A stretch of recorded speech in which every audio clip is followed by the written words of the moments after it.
Bonjour à tous. Aujourd'hui, j'aimerais toucher un thème qui m'a été proposé, c'est se recentrer sur soi-même.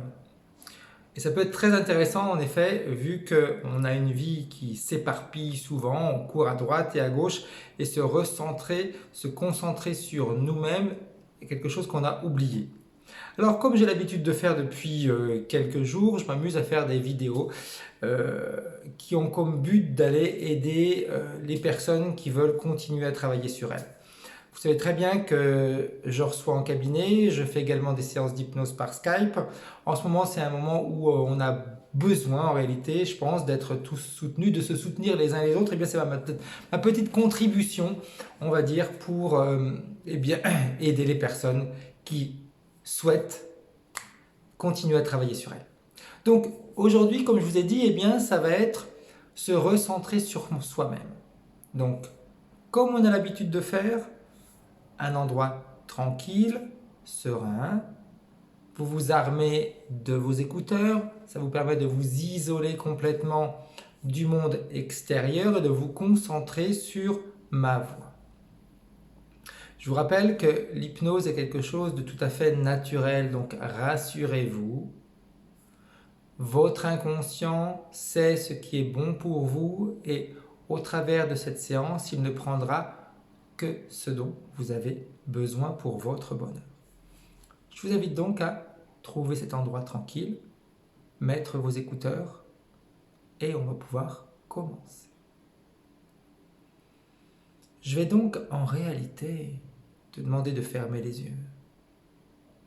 Et pourquoi pas, comme lorsque l'on est en train de rêver et qu'on s'imagine d'être sur un nuage ou bien au volant d'un véhicule supersonique.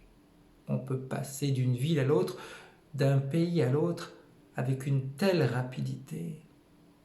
On a cette partie de nous qui en réalité adore rêver, mais au fil des années, on a bien souvent oublié. On a mis de côté nos rêveries, on a mis de côté notre créativité. Et pourquoi? Tout simplement pour être un peu comme monsieur et madame tout le monde, on s'imaginait qu'il fallait rentrer dans un moule pour pouvoir appartenir à un groupe. Alors quand on était enfant et qu'on rêvait, on pouvait s'inventer tout ce qui nous plaisait. Un métier, une maison, un jardin, un pays.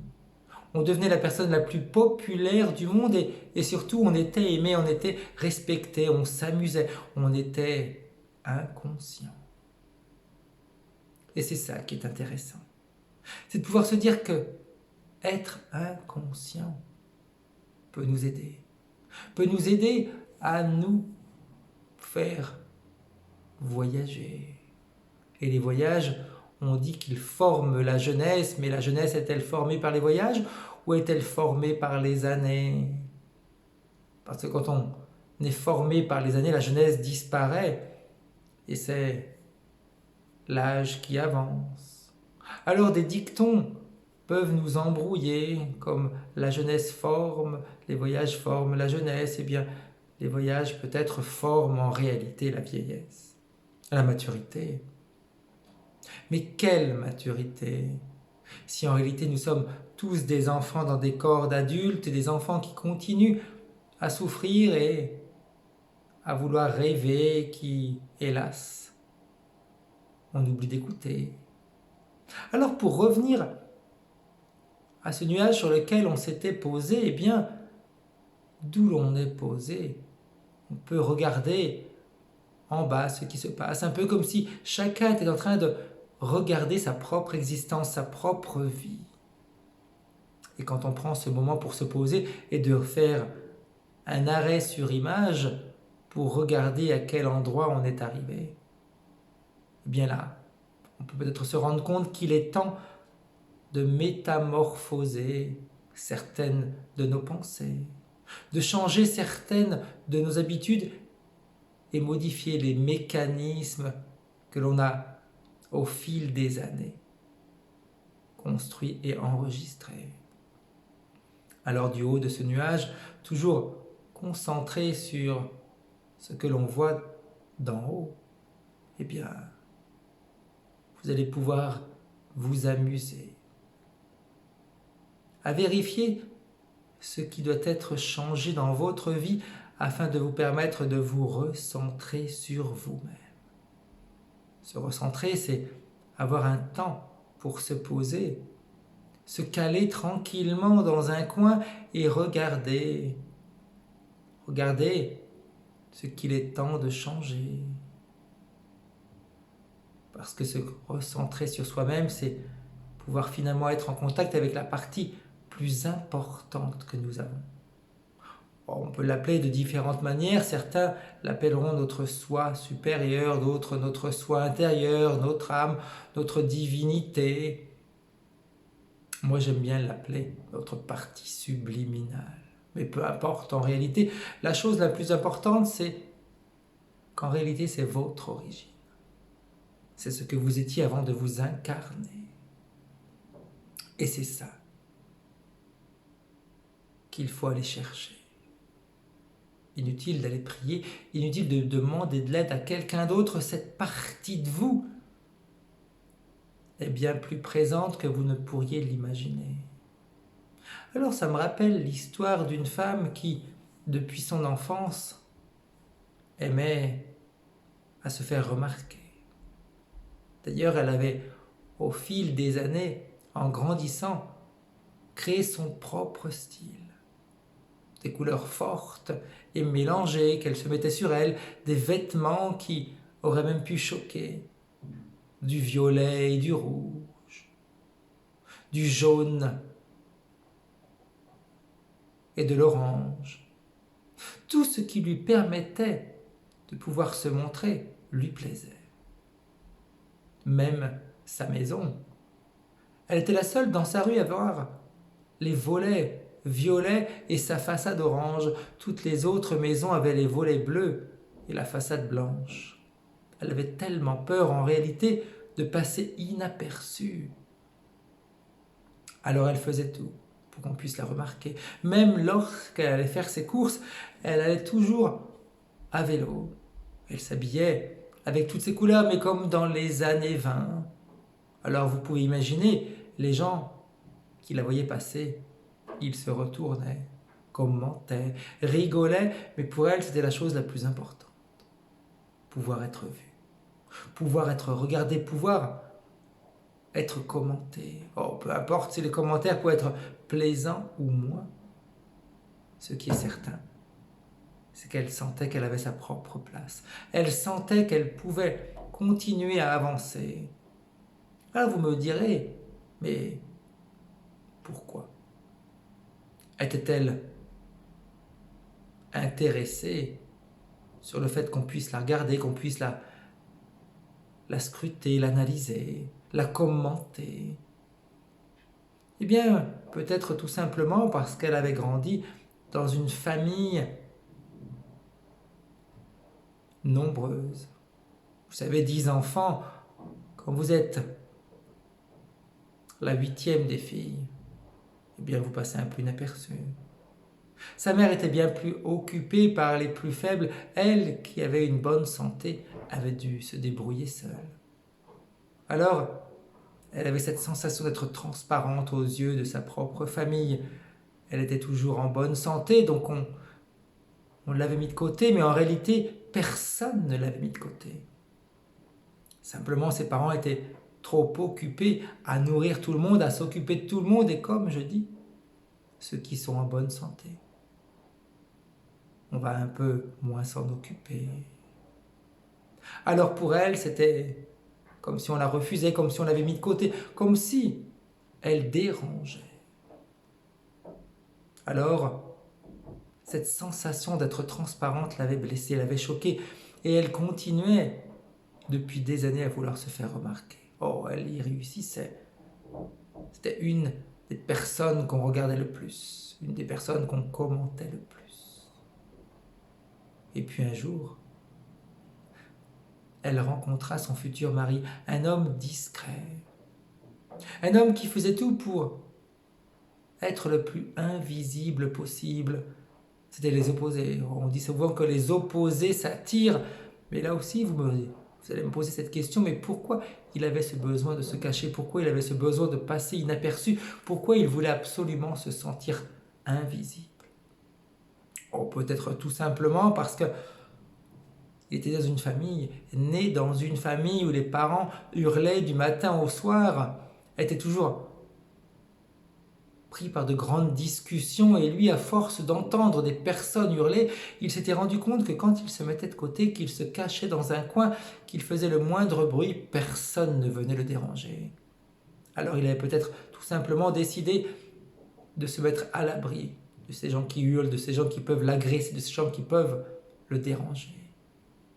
Mais ces deux personnes s'aimaient tellement, mais étaient tellement différentes, l'autre extraverti, l'autre introverti, que les échanges étaient plutôt compliqués. Elle voulait à tout prix qu'on la remarque, lui, il voulait à tout prix passer invisible aux yeux des autres. Alors, ils ont été voir un psychologue qui a essayé de les aider, mais il s'est rendu compte que c'était une partie inconsciente qui les faisait agir ainsi, les a fait allonger.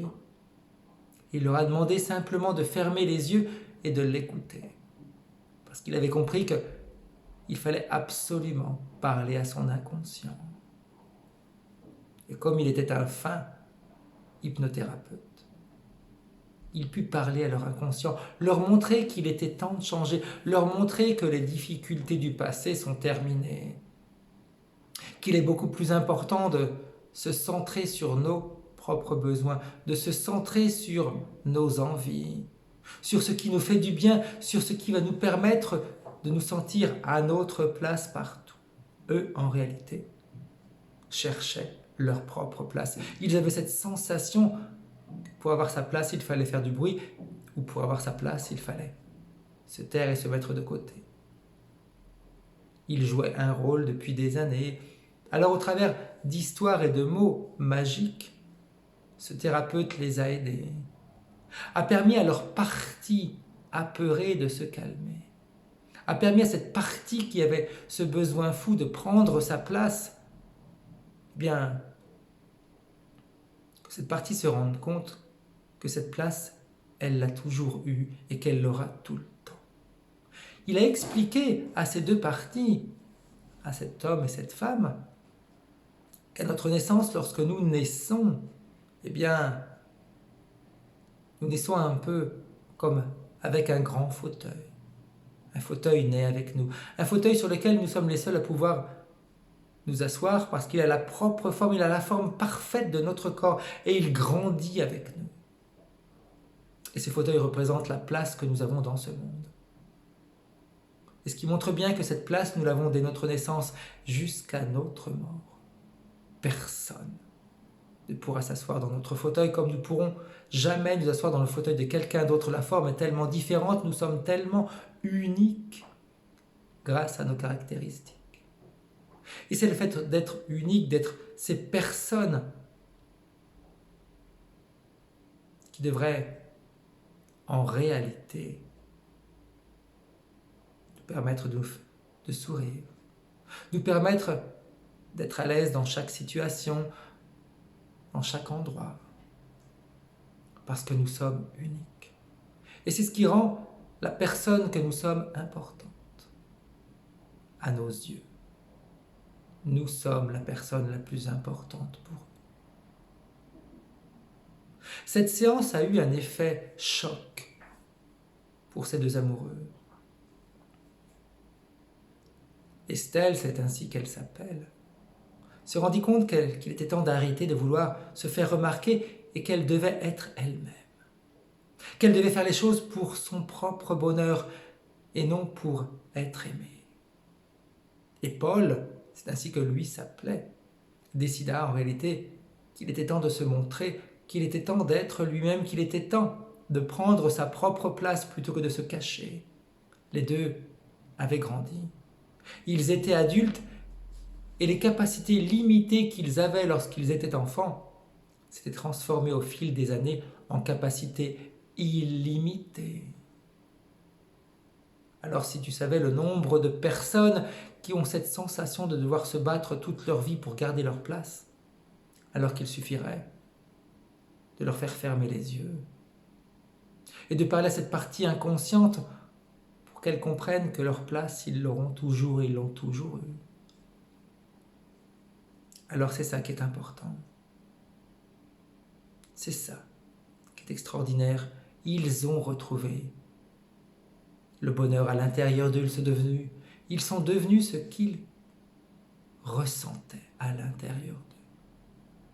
Des personnes illimitées, et ils ont ressenti cette force et cette énergie. Ils se sont reconnectés à leur origine, à cet être illimité que nous sommes tous.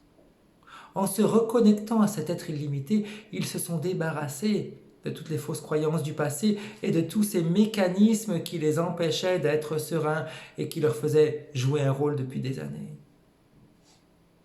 Ils sont devenus des personnes qui s'aiment, qui se respectent et qui s'écoutent. Leur couple a pu continuer à se renforcer. Tous les deux se sont éveillés. Et ils ont pu créer cette merveilleuse famille. Avoir des enfants, les élever également dans le même objectif. Nous avons notre place ici. Et quand nous savons que nous avons notre place ici, nous sommes connectés automatiquement à l'être merveilleux que nous sommes, à cette énergie qui fait battre notre cœur, qui fait vivre notre corps. Alors vous voyez, se recentrer sur soi-même, c'est aussi simple que ça. On a la conscience et on est conscient que notre place, nous l'avons et nous l'aurons toujours. Et à partir de cet instant, eh bien toutes les batailles du passé peuvent s'arrêter, peuvent s'écrouler et laisser place à la sérénité, à la tranquillité. Quand nous sommes sereins, quand nous sommes tranquilles, quand nous sommes sûrs de nous, eh bien nous sommes connectés à notre partie la plus éveillée. Alors connectez-vous à cette partie. Vous allez vous rendre compte qu'en vous centrant sur vous-même, eh bien vous allez comprendre ce qui vous plaît, ce qui vous fait du bien. Et vous allez avoir toutes les réponses pour suivre votre propre chemin et atteindre les objectifs que vous désirez, dont vous rêvez. Profondément à l'intérieur de vous, très profondément en vous. Alors vous pouvez vous projeter d'ici quelques jours, mais rappelez-vous qu'un grand changement s'effectue en 60 minutes ou en 1 heure. C'est vous qui choisissez le temps dont vous avez besoin pour métaboliser ce changement. Et qu'en se projetant dans votre avenir, dans quelques jours, vous allez pouvoir vous visualiser serein, sereine, tranquille, paisible et parfaitement connecté à votre origine, à la personne que vous étiez avant de vous incarner. C'est ça qui est intéressant, se retrouver illimité, avec de nouvelles capacités que nous nous étions cachées. Et vous allez ramener dans le présent cette sensation parce que notre inconscient continue à travailler dans le présent. Quand on vous parle de passé ou d'avenir, eh bien ces personnes se trompent. Et bien souvent, ce sont même des thérapeutes en hypnose. Alors qu'ils devraient tous savoir que notre inconscient travaille dans le présent. Et tous les changements qu'il fait, il les fait là, maintenant. Alors tout ce que vous voyez dans cette projection, vous la ramenez dans votre présent et vous la faites devenir votre réalité, là, maintenant, dans le présent. Vous allez pouvoir sentir cette partie de vous, illimitée, communiquer avec votre corps physique. Vous êtes de nouveau recentré sur vous-même. Vous êtes de nouveau connecté à vous-même. Et quand on est connecté à soi-même, tout ce qui se passe autour de nous, eh bien, nous laisse indifférents parce que nous suivons notre chemin et nous savons ce qui nous fait du bien. Nous savons que nous pouvons changer notre réalité avec nos propres pensées, notre ressenti et cette connexion directe avec notre corps physique et notre essence permet de changer notre réalité. Je vais compter de 1 à 3. Et lorsque j'aurai dit 3 et claquer des doigts, vous allez pouvoir réouvrir les yeux et vous sentir merveilleusement bien. 1. Tu reviens à la réalité. Tu sens ton corps posé à l'endroit où tu t'es allongé. 2. Tu sens cette connexion parfaite entre toi et ton être intérieur. Avec ton essence, celle illimitée. Et à 3, tu peux réouvrir les yeux et te sentir parfaitement bien, parfaitement aligné, recentré. Je vous souhaite une très bonne journée, bon après-midi. Si vous l'écoutez un peu plus tard, eh bien une bonne soirée ou une bonne matinée. À bientôt. Au revoir.